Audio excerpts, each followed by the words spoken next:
क्या नहीं होना चाहिए?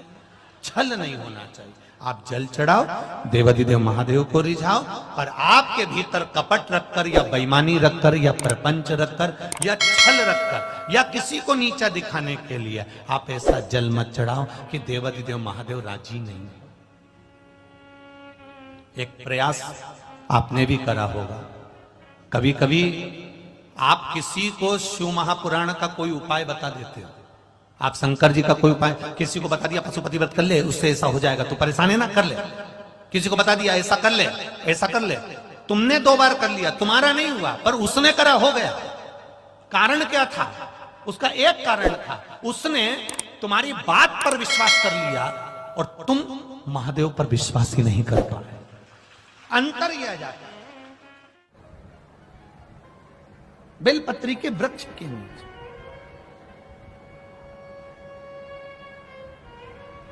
एक बेलपत्री के पत्ते में, अब तो लोग उस पर सर्च करने लगे, रिसर्च करने लगे, बेलपत्री के एक एक पत्ते में क्या क्या विराजमान है।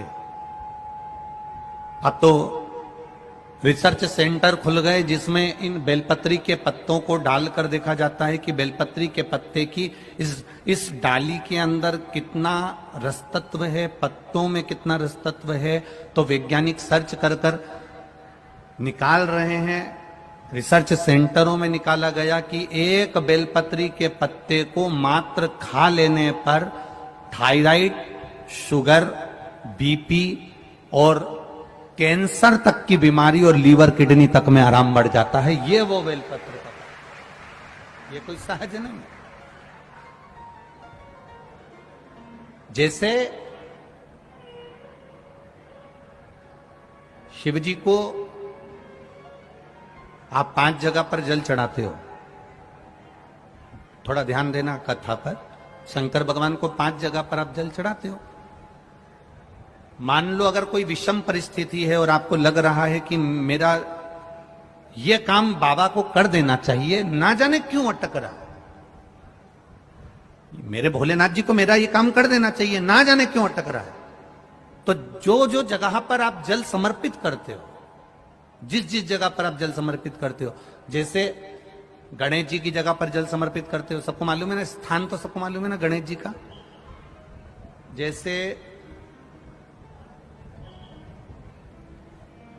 ये शिवलिंग है, ये जलाधारी है, ये 2 चरण जहां से जल चढ़ाते हैं तो ये पानी घूमकर यहां से नीचे चले जाता है।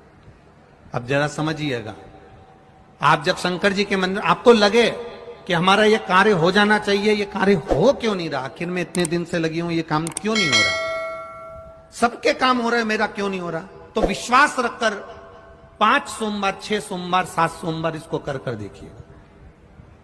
गणेश जी का स्थान जहां से पानी बहता है उसके सीधे हाथ पर, वहां पर एक बेलपत्र समर्पित कर कर थोड़ा सा जल वहां समर्पित करिए।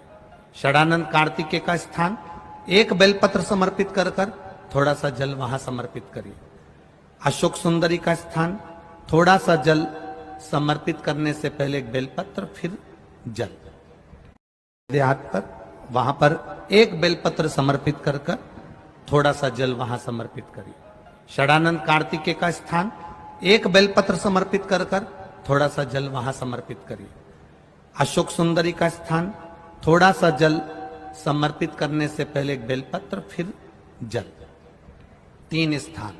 चौथा, मां पार्वती जी का हस्त कमल, एक बेलपत्र समर्पित कर कर जल चारों तरफ चढ़ाने के बाद में। 5वां, शिवलिंग के ऊपर बेलपत्र समर्पित कर कर पूर्ण जल शंकर को समर्पित कर देना।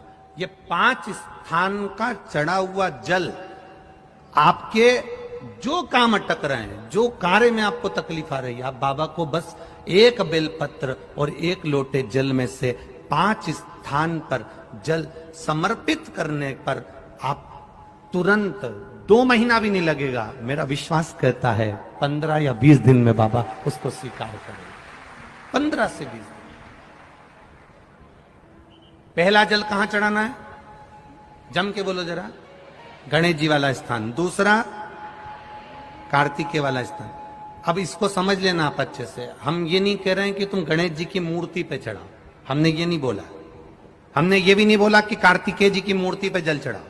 हमने ये भी नहीं बोला कि माता पार्वती जी की मूर्ति पे जल चढ़ाओ। आप तो जो शिवलिंग रखा हुआ है और जो जलाधारी गोल है उस पे जो शिवलिंग रखा है, जहां से पानी बह रहा है, उसके राइट हैंड में गणेश, लेफ्ट हैंड में कार्तिकेय, बीच में अशोक सुंदरी, पार्वती जी का स्थान हस्तकमल और ये शिवलिंग।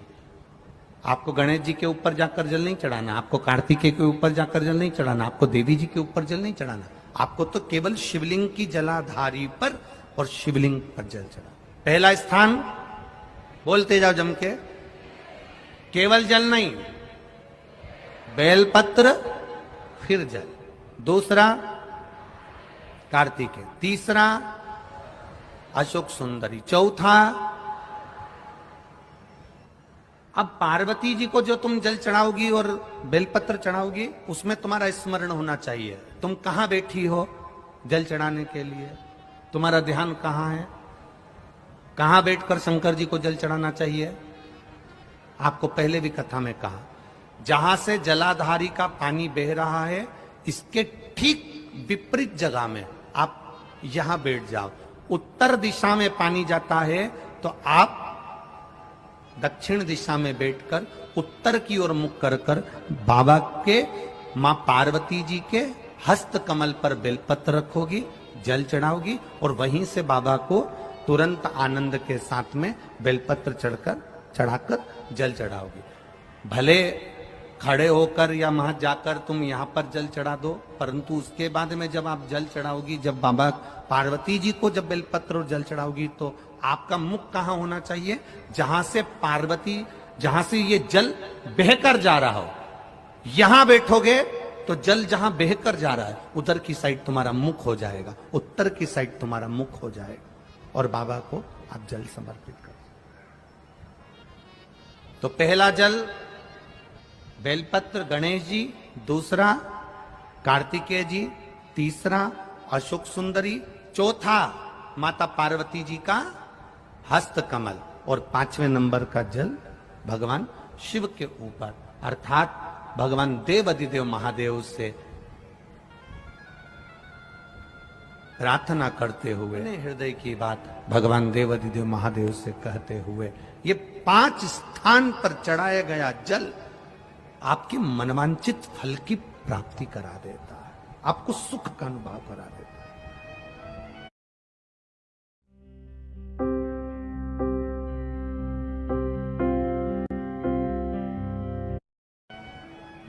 पांच जगह पर चढ़ाया, कम से कम 5 या 7 सोमवार अवश्य चढ़ाओ। 5 जगह पर चढ़ाया गया जल, 5 स्थान पर समर्पित किया गया जल साधारण नहीं होता। हम फिर निवेदन करेंगे, 5 जगह का जल और 5 जगह करा गया प्रणाम कभी खाली नहीं जाता। पहला स्थान, अपने पिता के चरणों को जो प्रणाम करता है उसको कभी गरीबी नहीं आती। दूसरा, जो अपनी माता को प्रणाम करता है वो कभी बदनसीब नहीं होता। तीसरा, जो अपने भाई को प्रणाम करता है उसकी जिंदगी में कभी गम नहीं आता। चौथा, जो अपनी बहन को प्रणाम करता है उसका चरित्र कभी गंदा नहीं होता। और 5